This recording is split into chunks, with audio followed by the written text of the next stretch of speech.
Assalamualaikum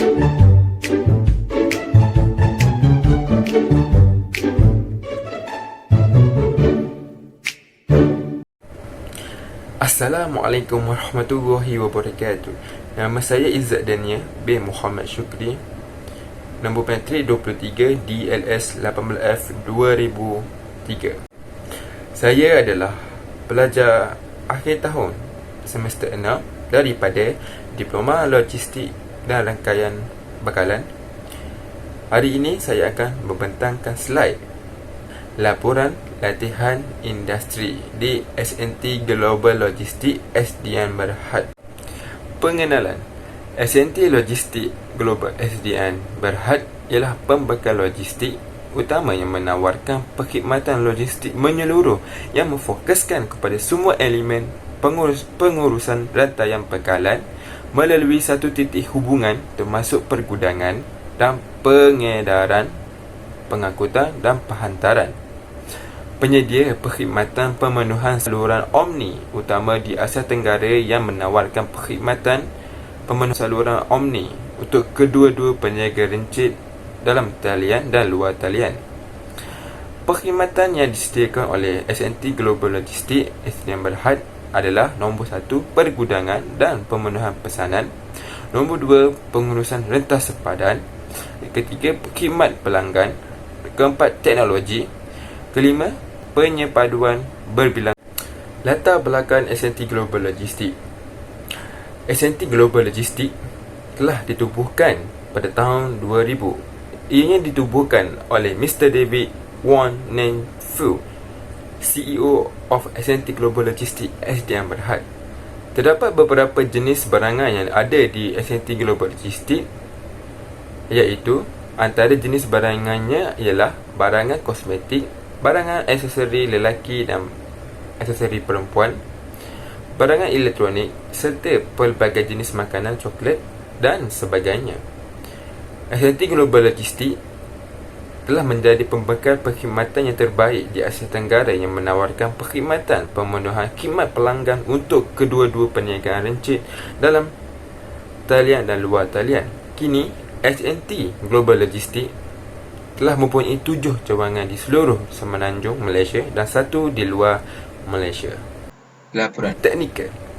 Sistem e-fulfillment hubs ini merupakan sistem utama untuk digunakan pakai oleh syarikat SNT Global Logistik SDN Berhad dan sangat penting bagi syarikat SNT Global Logistik SDN Berhad kerana dalam sistem tersebut tempat penyimpanan data semua barangan, order yang dipesan oleh pelanggan, dokumen pengangkutan, dokumen pejabat dan sebagainya di setiap cawangan SNT Global Logistik SDN Berhad. Setiap cawangan SNT Global Logistik SDN Berhad telah menggunakan beberapa sistem WMS yang pelajar kurang tahu kerana pelajar ditekankan dengan menggunakan sistem WMS iaitu e-fulfillment hubs. Proses ini dilakukan ketika membuat pemindahan barang lokasi lama ke lokasi baru, iaitu nombor 1, pelajar perlu menulis nombor kata ID dan lokasi baru selepas membuat pemindahan lokasi lama ke lokasi baru ke atas kertas Internal Inventory Movement Forms. Nombor 2, pelajar perlu membuka sistem e-fulfillment hubs atau lebih dikenali sebagai sistem stream, dan pelajar haruslah memasukkan ID dan kata laluan. Dan ketiga, seterusnya, pelajar perlu menekan sistem inventory management. Ia akan mengeluarkan 2 pilihan sama ada screen ataupun report. Keempat, pelajar harus memilih screen untuk mengemaskini maklumat pemindahan barang lokasi lama ke lokasi baharu. Pelajar perlu menekan Internal Location Transfer Module. Yang kelima, bahagian ini sangat penting bagi pelajar sebelum mengisi maklumat mengenai pemindahan barang lokasi lama ke lokasi baharu. Sekiranya pelajar tersalah masukkan maklumat lokasi baharu, ini menyebabkan barang tidak dapat dijumpai. Yang nombor 6, seterusnya, pelajar perlu mengisi maklumat yang diminta oleh sistem tersebut. Location ID itu adalah lokasi barang yang lama dan to location adalah lokasi barang yang baru telah dipindahkan secara fizikal mengikut apa yang pelajar tulis di atas kertas internal inventory form. Nombor 7, selepas pelajar sudah selesai isi maklumat di sistem internal location transfer module, pelajar perlu menekan butang confirm transfer supaya sistem ini dapat menyimpan rekod lokasi baharu. Yang ke-8, pelajar perlu menyimpan maklumat transfer number STN untuk membuat rujukan sekiranya berlaku masalah. Sekiranya barang yang tidak dapat dijumpai, pelajar perlu memasukkan transfer number STN ke dalam sistem tersebut, maka pelajar akan mendapati dokumen transfer report yang. Proses seterusnya adalah menggunakan RF scanner untuk pengiraan kali kedua. Nombor 1, pelajar perlu mengisi username dan password dengan betul sebelum membuat pengiraan kali kedua yang telah ditetapkan oleh penyelia inventory dengan menggunakan sistem WMS kedua. Pelajar perlu memilih. Pelajar membuka bahagian customer. Pelajar akan diberikan dua pilihan, iaitu stream dan stream e-com. Pelajar perlu menekan stream untuk melakukan pengiraan kali kedua. Yang ketiga, pelajar akan memilih warehouse management dan memilih physical count selepas lokasi telah dibekukan oleh penyelia inventory di dalam sistem. Sekiranya penyelia inventory tidak membekukan lokasi tertentu di dalam sistem, pelajar tidak dapat membuka physical count. Yang keempat, pelajar perlu mengimbas barang di setiap satu kotak. Dengan berhati-hati, pelajar perlu salin lokasi, katan ID dan kuantiti di atas kertas physical count sheets.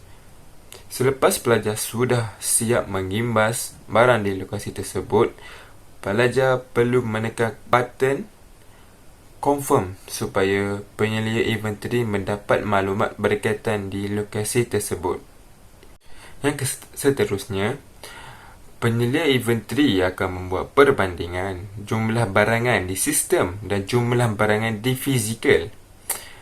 Kuantiti di fizikal perlu sama dengan kuantiti di sistem. Sekiranya jumlah kuantiti fizikal tidak sama dengan kuantiti sistem, penyelia inventory akan mencetak maklumat barang tersebut dan pelajar perlu cek secara fizikal tanpa menggunakan RF scanner. Yang terakhir, sekiranya barang didapati tidak mencukupi seperti di dalam sistem, penyelia inventory perlu membuat MIA, Missing in Action, ke dalam sistem tersebut dan penyelia inventory perlu membuat laporan ke pihak atasan dengan segera. Kesimpulan, secara keseluruhannya, sepanjang menjalani latihan industri di syarikat S&T Global Logistics SDN Berhad, banyak pengetahuan dan pengalaman baru yang telah perolehi. Segala pendedahan yang diterima sedikit sebanyak memberi suatu input baru dalam diri tentang pelbagai aspek dalam pekerjaan. Melalui latihan yang diberi, ilmu ataupun teori yang dipelajari semasa di politeknik nilai dapat dipraktikkan walaupun tidak sepenuhnya. Ini sangat membantu dalam menyediakan diri untuk berkelas seorang pekerja di suatu hari nanti. Pelajar dapat memperoleh pengetahuan, pengalaman dan kemahiran baru. Segala yang berlaku sepanjang tempoh latihan industri ini memberi pengajaran yang pasti dapat membantu diri pada masa akan datang. Cadangan saya kepada pihak syarikat adalah nombor 1, pihak syarikat perlulah mempunyai mesin, kad ataupun pass card agar memudahkan pergerakan staf masuk, staf rehat ataupun staf balik kerja. Nombor 2, pihak pengurusan perlu memperbanyakkan lagi skop latihan industri kepada setiap pelajar praktikal supaya pelajar praktikal dapat memperoleh pengetahuan dan menimba pengalaman secara meluas. Dan nombor 3, pihak syarikat perlu memberikan kerjasama dan membuat penilaian mingguan kepada kepada pelajar agar tidak tertangguh kerana penilaian mingguan perlu disemak sebelum pelajar membuat laporan akhir. Dan keempat, pihak syarikat perlulah menyediakan jadual khas dan jadual kerja sepanjang pelajar praktikal menjalani latihan industri di syarikat mereka. Ini dapat memudahkan pelajar untuk melaksanakan tugasan di tempat kerja secara berjadual dan sistematik. Cadangan untuk kepada pihak politeknik. Nombor 1, pihak politeknik perlu menitikberatkan kaedah dan pelaksana penyampaian maklumat tentang latihan industri oleh semua pelajar. Nombor kedua, pihak politeknik perlu memberi gambaran jelas tentang perkara-perkara yang perlu dilakukan oleh para pelajar setelah tamat latihan industri. Nombor 3, pihak politeknik boleh mengambil tindakan tegas kepada pelajar yang tidak menghadiri taklimat latihan industri tanpa sebab. Nombor keempat, politeknik diminta agar tidak menambah sebaran arahan ataupun maklumat di penghujung tempoh latihan industri.